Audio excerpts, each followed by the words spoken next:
வணக்கம் நண்பர்களே, வாங்க நாம் இன்னைக்கு இந்த குக்கும்பரை வச்சு இட்லி எப்படி செய்கிறதுன்னு பார்க்கலாம். அதுக்கு நான் ஒரு குக்கும்பர் எடுத்திருக்கேன். இதை தோலை நீக்கிடுங்க. இதில் மினி குக்கும்பர்லேயும் செய்யலாம். மினி குக்கும்பர்னால் தோல் நீக்க வேண்டிய அவசியம் இல்லை.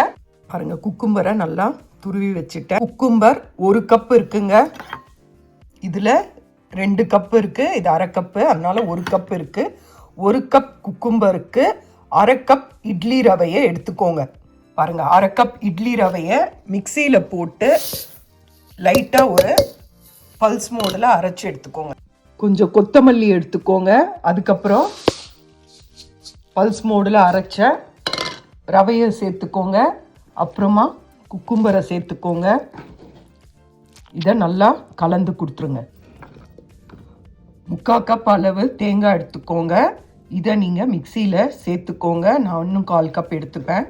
2 பச்சை மிளகாய் சேர்த்துக்கோங்க. இதை மிக்சியில் போட்டு நல்லா அரைச்சி எடுத்துக்கோங்க. தண்ணி சேர்க்க வேண்டாம்.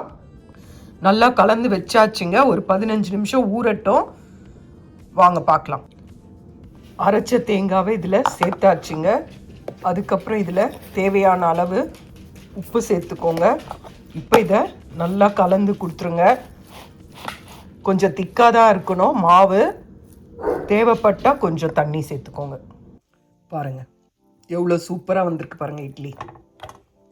பாருங்கள், சும்மா இப்படி கையாலேயே எடுத்தால் சூப்பராக வந்திருக்கு. இது ரொம்ப நல்ல டேஸ்ட்டாக இருக்குங்க. சுடு ஹெல்த்துக்கும் ரொம்ப நல்லது. சுகர் இருக்கிற பேஷண்ட்டும் சாப்பிட்லாம், சின்ன பசங்களும் சாப்பிட்லாம். இதை செஞ்சு பாருங்கள். பாருங்கள், இட்லி நல்லா வெந்துடுச்சு. இப்போ நாம் எடுத்துருக்கோம். பாருங்கள், இந்த மாதிரி திக்காக மாவை கலக்கி வச்சுக்கணும். ஏன்னா வெள்ளரிக்காயில் ஆல்ரெடி தண்ணி இருக்கிறனால நம்ம தண்ணி விடக்கூடாது. இந்த மாதிரி நல்லா திக்காக கலக்கி வச்சுக்கோங்க. கரண்டியால் கலக்க முடியலன்னா கையில் கூட கலந்து வச்சுக்கோங்க. இதுக்கப்புறம் நாம் இதை இட்லி தட்டில் வாத்துடலாம். திக்காக தாங்க வரும். இந்த மாதிரி தான் எடுக்கணும். நான் விடும்போது காட்டுறேன். இங்கே பாருங்கள், சுலபமான முறையில் மாவை கையில் இந்த மாதிரி உருட்டி எடுத்துக்கோங்க.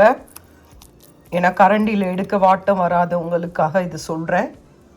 உருட்டி எடுத்துட்டு இட்லி தட்டில் எண்ணெயை தொடச்சி இந்த மாதிரி தட்டி வச்சுடுங்க.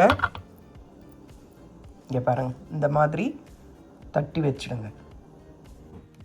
பாருங்கள், சுட சுட இட்லியை நல்லா சட்னியோடு சாப்பிட்டு பாருங்கள்.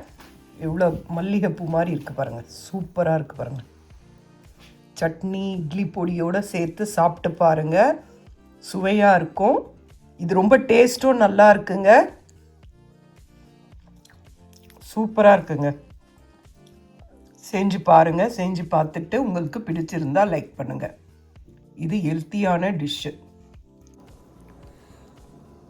இந்த மாதிரி இட்லி தட்டில் தட்டி வச்சுட்டு நாம் இட்லி பானையில் இட்லி வேக வைக்கிற மாதிரி வேக வச்சு எடுத்துக்கலாம்.